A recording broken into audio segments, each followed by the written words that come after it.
Hello, everyone. Welcome to the InventRight show. I'm Andrew Krauss, and successful inventor Stephen Key is my co-host. Today, we'll be interviewing Patrick Raymond. Patrick is an inventor. He co-founded the Inventors Association of Manhattan in New York and was co-host of the very popular TV show Kitchen Inventors on the Food Network. Today, we're going to interview him about his product, CurveIt, which prevents curtain cling, yes, curtain cling, and gives you more elbow room in the shower. Welcome, Patrick. Thanks, guys. Thanks. It's great to be here.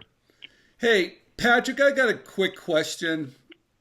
I know you're an inventor, and this product that we're going to talk about, you came up with this idea a couple years back, but you maybe didn't have the success, but you redesigned it. Would you talk a little bit about that? Because I think a lot of people, when they come up with an idea, they're set on this one design, but if it doesn't work, they drop the ball. But you seem to have taken it to another level. Could you talk a little bit about that? Oh, yeah. Okay. Thanks, Stephen. That's a really great question because, disappointment is along the road to success. And you're right. I did try a previous version of this invention. It's actually not even this invention. It was another invention altogether.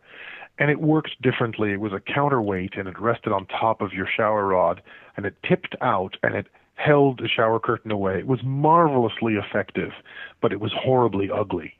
Okay. And so in retail stores, the primary driver of the shower curtain accessory category is a woman, is a female buyer. Okay, wait a minute, Patrick. Let's talk about the problem first. You're in the shower. Yeah. And what happens? Curtain cling. You turn on the water, and your shower curtain attacks you. And the reason that is because water flows cause air flows, and the air on the outside is trying to follow the rapid airflow that's on the inside. Well, so the air on the outside is trying to get in. Let me ask you this, Patrick. What am I, 5'9"? I'm not tall like you guys. Both of you guys are really tall. Is this only a problem for tall people, or is it a problem for short people too? No, I'm not short. I'm average. Not short. I met you, Andrew. You're average. Don't worry about it. But this product would work average. For everybody. Oh man, why am I set myself up there, Steve? You did. I'm average. You did. Oh man. No, look. Curtain cling is annoying to anyone. Even a petite lady doesn't like to be touched by the cold, wet curtain. Okay. Now I'm a big guy, so I solved this for myself years ago with the counterweight. Okay, so the counterweight system would hold the curtain away. But the counterweight was ugly. It was an extra accessory. And Stephen, you're right. I did try to commercialize it. It failed.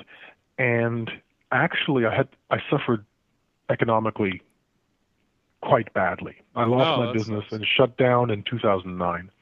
And as I was going in increasingly more and more modest living accommodations, and I'll spare you the graphic details, but I'm moving, and I've got this original product with me, because at least it still works, and it falls down. Okay. I dropped it, and it cracks.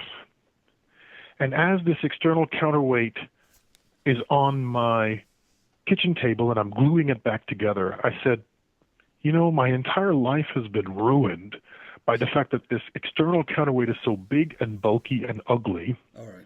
If only there was a way to curve the curtain away without an external counterweight. So tell us what we're seeing. We're putting this up on the screen right now with the CurveIt. Tell us what we're looking at. There you go. And in that flash of desperation, and by asking the question again in that way, is there a way to curve the curtain away without an external counterweight? Okay. I realized, actually, there is. You can use the weight of the shower curtain itself. And if you have shower rings that curve in above your head and with a tail that curves out in the middle of the curtain, you curve the curtain away. I've got to stop you right now. I love this product idea. Thanks, man. I do. And I'll tell you the reason why. The first one you did, I saw it. It looked a little bulky. Yeah, I did. Everybody, you realize that there's a problem. A lot of solutions to this problem. You've seen them where they've got this curtain that kind of bends out, kind of bows out. Okay, hey, I got one of those. Okay, that's kind of, what I like about what Patrick's done is that you can get one of those, but then again, you got to put it up and all that kind of great stuff. Okay, that's right. For a guy like me. Not everybody wants to do that. Guy like me, too much work, too much hassle. I can't do it. But what he's done, he's made it easy for everybody to do. It's more affordable. It looks darn good. Patrick, you did a great job with this product. I'll tell you. Thanks, Steve. The message I want everybody to walk away from is this. When you get a no, when you come up with an idea, you pour your heart and soul into it, and for some reason, it's just not all there. What do? Do you walk away from it? You spent a lot of money, a lot of time and energy. You're bummed out. You're like going crazy. Take a deep breath like Patrick did. He came back to it. He redesigned it. Now he's got something that's very elegant. The price point's going to be fantastic. It looks good. So don't just drop the ball. I think it's a great lesson, Stephen, because I think a lot of inventors have this invention freeze. Inventors are super creative, but when it comes to that point at which you decide this is what the product is, some inventors will not budge. They will not make observations and change the product, and they lose their creativity. All this creativity they used to come up with their first product just like disappears. Okay. They're like, no, this is what it is. I will not change it. And Patrick didn't do that. Also, I think it's great.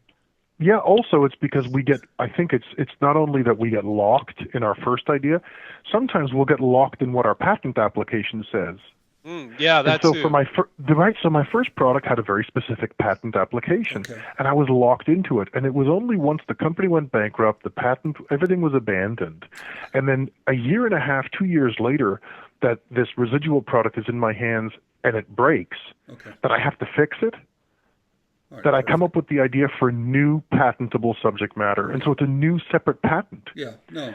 And the only thing I want to say though is that you got to be careful too. I mean, you got to watch your dollars and cents as an inventor. There's no such thing as an enterprise without the entrepreneur, and if the entrepreneur is suffering, then the enterprise will suffer. Well, and so you got to sort of like go at it slowly. Don't quit your day job, but every month. Go ahead and invest a little bit of time, because what you're looking at, guys, with CurveIt, it took me 2 years to get here. Well, I did it secretly and I did it slowly. Let's do this next part, because I want to talk about launching an idea now, because you've come back to it. You've got a job. You're doing something else, but you still have this idea. You still want to build a company. You still have a product. Yeah, part-time. That's right. Yeah. Marketable. What do you do now? So now, you've got a couple options you have chosen. Now, we're going to put up here, you can see Patrick has gone ahead, and everybody knows about crowdfunding. It's the latest, greatest, how to grab some dollars to launch your product. And there's some good things and bad things. I want to talk about that in just a minute. But Patrick, you've gone ahead. You've got a campaign. It's launching now. I'm going to talk about it at the end. Why did you choose to go with this particular crowdfunding and not the traditional one that everybody hears about, which is Kickstarter? Well, if you don't mind, I'll mention I decided to go with Indiegogo for a couple of reasons. The first is that they were really nice and they came to speak to the Manhattan Inventors Club.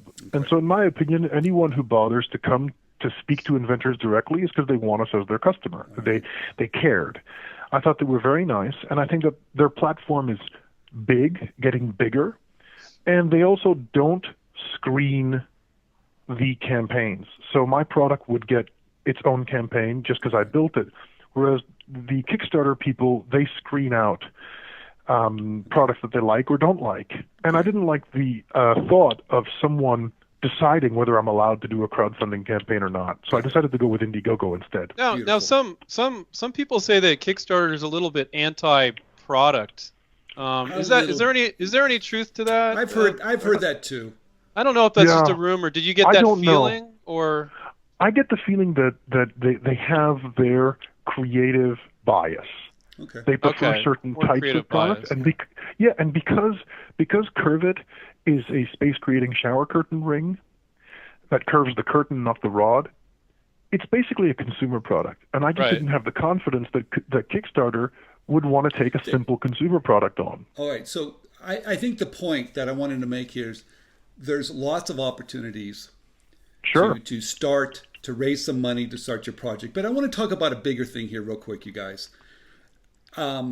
how did you come up with the number of $40,000? Why did you need that amount? Because it takes a lot of money, Patrick, to start a company, get it going. What's your strategy there?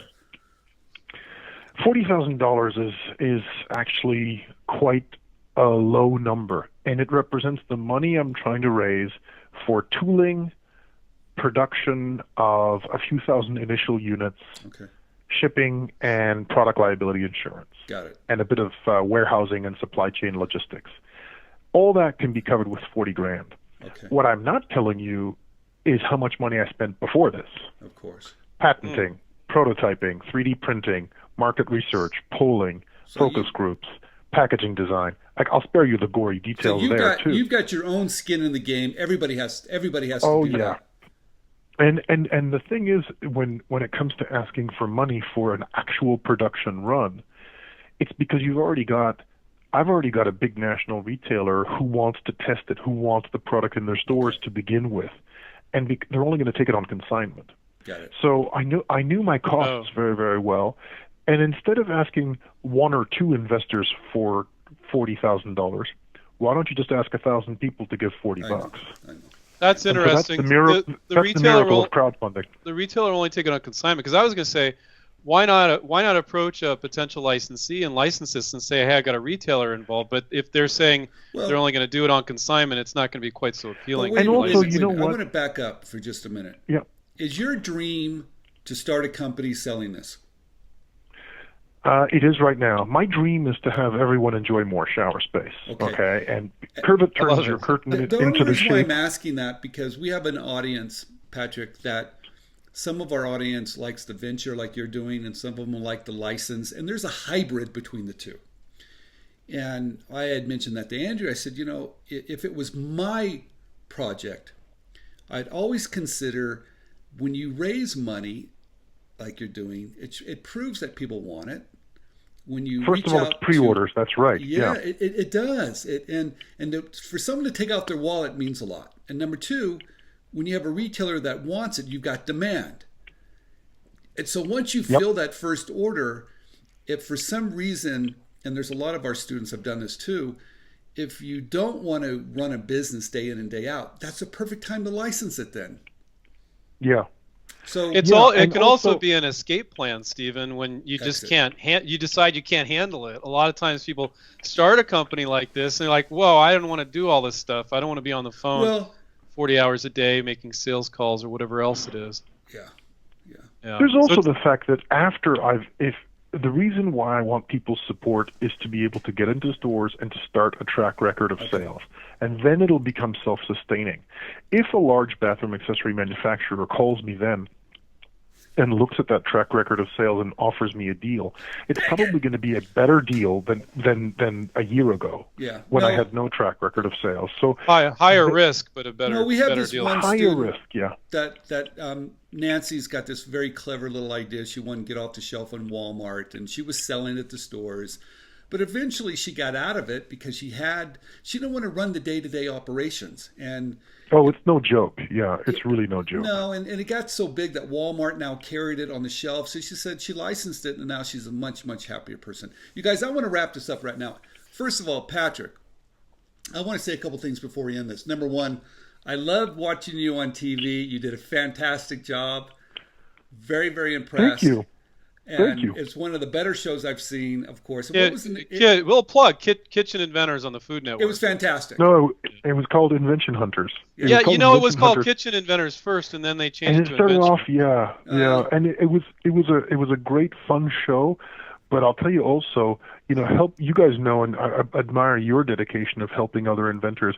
It takes a lot of work, and it took me away from actually inventing, which is my passion. Yeah. And so, thank you for your compliments, Stephen. I was the co-host along with Steve Greenberg, and it was very fun. And your Inventors group that you founded in Manhattan, I've been there before. Fantastic group. I want to congratulate you on that as well. Thank you. But I also want to reach out, and I want to tell everybody, the reason why we're talking about this today is that as inventors and product developers, we all need help. And this new crowdfunding situation spreads that help a lot among a lot of people. Sometimes when we have an idea, we cannot get it off and up and running. and it's very frustrating. And so you have to borrow money. You have to do some really crazy things. But if a little bit of each person chips in a little bit, these dreams can become a reality. So I just want to tell Patrick, thank you very much for coming on. I want everybody, if you're interested in this product, I absolutely love it. If you're for inventors, which I know you are, and if you want to help a fellow inventor off, support Patrick, right? Make a small donation or make a big donation, whatever you have in your budget. Well, actually, you get to CurveIt. I mean, it's not just a donation. You get nothing. I mean, I'll ship a CurveIt to your house. You get the first edition orders. Steve, if they order for $35, they get a CurveIt. So which is a big appeal. You know, you want to help people, but you want something too. Well, of course like, you want. Let's be honest. Not everybody just gives. But you've got different. Offer something but let's say of you value. Can't you donate $10 to Patrick too? Yeah, you can. You can like just show your encouragement if you don't actually need a CurveIt, which I'd be surprised. But I mean, the truth is also like I'm selling launch party tickets as well. So whatever perk you want, you can give as much or as little. Or if all you can do is forward it to your friends, that really helps too, because maybe among your friends there's someone who is getting attacked every day from the shower curtain, and wouldn't you want to help them? We're not mentioning this very important point, Patrick. You're buddies with the Naked Cowboy. You're in New York. If they donate $300, they get to attend the after party and hang out with the Naked Cowboy. Yeah. Exactly. He's gonna sing "No More Curtain Cling Blues." Oh, really? He's got a song. Wow. Yep. So okay, you guys, how much of that $40,000 is going to go towards the Naked Cowboy performance fees? Very little, but you do have to pay the guy. He's a real professional. He's got an agent. You got to pay the guy. Yeah. I have a picture with the Naked Cowboy myself. Yes, I do. You were there when you were in New York? Cool. No. He is like he's serious, man. In New York. He's like going down and seeing the historical sites. He's there. You get your picture. I have my own picture. And he's very, very famous. There's no doubt about it. You guys, I want to wrap it up. Patrick, thank you very much. Everybody that's listening, if it's something you want to support, please support this effort. I think Steve, we'll put a link right below the video so people. I think it's worthwhile. Yeah. Help another inventor out, because I'll tell you, when you need it, you want other help too. That's the way it works. It all goes around, everybody. Patrick, thank you very much. Wonderful product. Thank you. Great package. Thank you. And I'm glad that you're back redesigning, and that's the message for everybody. Don't give up. If you get a note, redesign it. There you go. Take care, everyone. We'll catch up with you on another InventRight TV show.